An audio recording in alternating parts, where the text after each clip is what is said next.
Mas esse míssil novo do Putin aí é movido a energia nuclear? Como é que funciona esse negócio? Como é que é o princípio disso aí?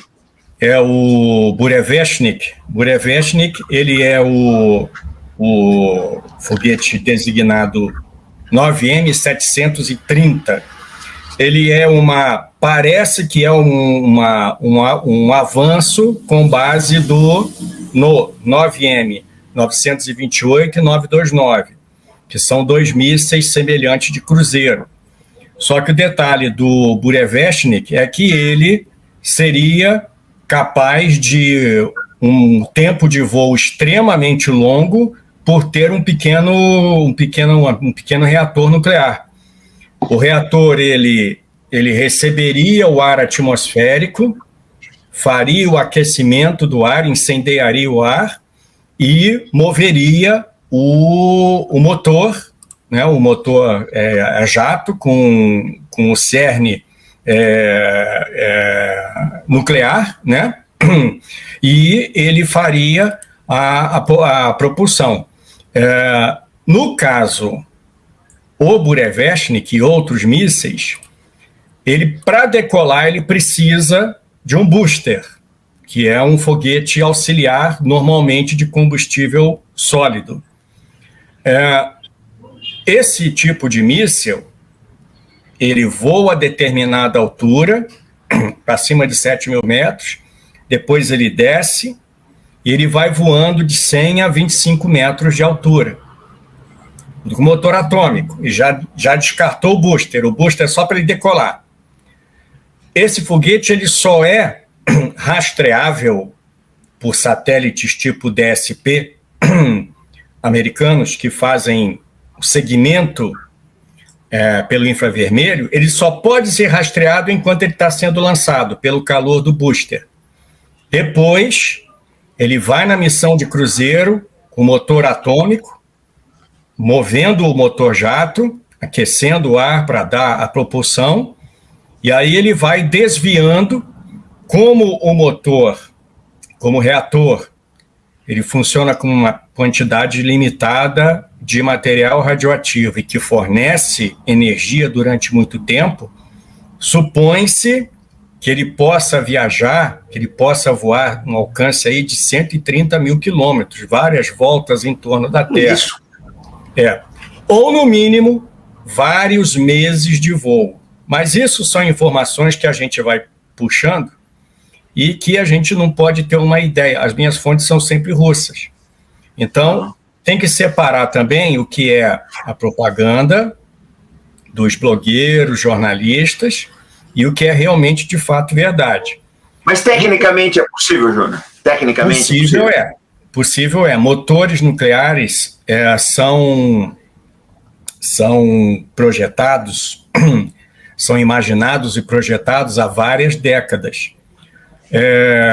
Os primeiros pioneiros, até o pai da bomba atômica soviética, o Kurchatov, ele participou junto com os primeiros pioneiros do programa espacial, na época do Stalin, e logo depois que o Stalin saiu, principalmente entrando Khrushchev, ele se juntou com os grandes projetistas, Korolev entre eles, para produzir um motor nuclear para foguetes, mas foguetes espaciais. E ele chegou a ser colocado em desenvolvimento. Então, não é novidade a introdução de um motor foguete, um motor propulsor com base nuclear. Do mesmo modo, os americanos também tinham o foguete Nerva. O foguete é o foguete nuclear, o motor nuclear para aplicações de foguete, que foi desenhado fim dos anos 50, anos 60, que chegou a ter protótipos e que funcionava com um reator nuclear. O detalhe é que a Rússia é que manteve esse desenvolvimento, ainda que dormente em algum tempo. Porém, quando Putin começou a assumir o poder, no finzinho dos anos 90, início dos anos 2000, quando o americano ele saiu unilateralmente de um tratado de limitação de armas nucleares. Foi a administração do Bush. Foi no fim dos anos 90, início dos anos 2000. Ele saiu unilateralmente. E naquela época a Rússia estava praticamente um caos, né? E o objetivo deles era fraquejar a Rússia, né? Minar. O Putin ele percebeu isso rápido e assim que ele assumiu o poder, ele começou a dar incentivo a vários projetos. Tanto é que hoje as pessoas ficam se surpreendendo com o Iskander, com o Kinjal, com aquele torpedo Poseidon, que são de alta performance e alta tecnologia. Isso já vem o ok para eles serem desenhados e produzidos tem mais de 20 anos. Né? Então, o desenvolvimento que a gente vê hoje, a confirmar que o Burevestnik, o 9M732, ele realmente tem todas essas capacidades, ele já foi testado, um foguete, um míssil inerte já foi testado, e resta saber como vai ser a implementação desses mísseis de cruzeiro. Como é que vai ser a produção, se vai ser a produção em larga escala ou em pequena escala, aonde ele vai ter as suas bases de lançamento, os seus locais de lançamento, que são móveis. Ele usa a infraestrutura de outros mísseis de cruzeiro da Rússia, como o Kh-101, é uma letra russa que corresponde visualmente ao nosso X-101. E a mesma instalação de transporte deve ser usada para o Burevestnik. Só que a diferença interna é que o Burevestnik ele tem essa capacidade do motor de alta performance, o motor nuclear para voos extremamente longos, né? E com a vantagem que todo míssil de cruzeiro tem, que é escapar do radar, né? Ele tem um regime de voo, como eu falei, alto, baixo, alto, high, low, high, né? Alto, baixo e alto. Ele voa em cruzeiro a grande altitude para economizar propelente, economizar performance, melhorar a performance, melhor dizendo. Depois, ao chegar perto do alvo ou determinada situação, ele pode baixar para 100 metros ou 25 metros, segundo se diz.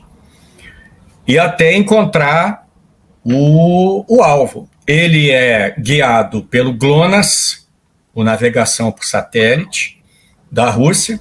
Obviamente que ele não pode usar GPS. Num conflito, os americanos iriam bloquear o GPS, né? Então ele tem que utilizar o GLONASS. Daí, mais um dos motivos da Rússia ter investido tanto tempo no sistema de navegação deles, que é principalmente militar. O GLONASS é principalmente militar, apesar de ter uso civil também. O detalhe é que o Burevestnik também, e talvez o Kh-101 também, ele tem uma capacidade de reconhecer em 3D o terreno embaixo. O computador de bordo do míssil é alimentado com mapas fotográficos e de 3D, de radar, de todas as partes do mundo, claro, especialmente dos inimigos. E aí ele vai comparando a leitura que ele faz do terreno com o mapa visual e o mapa em 3D que ele está embutido na memória. Ele também deve poder receber informações e ser reprogramado caso o alvo mude, o alvo principal mude. Uma parte da vantagem de você ter um míssil com essa propulsão nuclear é que ele pode, com a extrema autonomia que ele tem de voo, você pode lançá-lo para um teatro de operações e, de repente, se mudar a prioridade e o míssil estiver, de acordo com a necessidade, estiver mais ou menos próximo, ele pode alterar a programação, reconhecendo o terreno e atacar outro alvo. Ele pode, claro, desviar de montanhas, mas desviar de grandes extensões de montanha, que ele não poderia se fosse um motor turbojato comum, né? Em princípio, vai voar sobre os oceanos, guiado pelo GPS, pelo GLONASS, né? E sobre a Terra, como eu falei, ele pode ter o seu alvo alterado. O detalhe é que, uma vez que esse míssil for lançado, ele deve ser usado no alvo, ou ele deve ser descartado de uma maneira segura, porque ele é um míssil que emite radiação. Tanto é que os protótipos, eles eram recuperáveis, eles tinham um sistema de recuperação, porque eles não podiam permitir que o míssil de teste caísse no solo, porque ia dar uma contaminação geral de radioatividade, né? Então tem este detalhe. Então seria uma arma utilizada em condições extremas aí pela Rússia.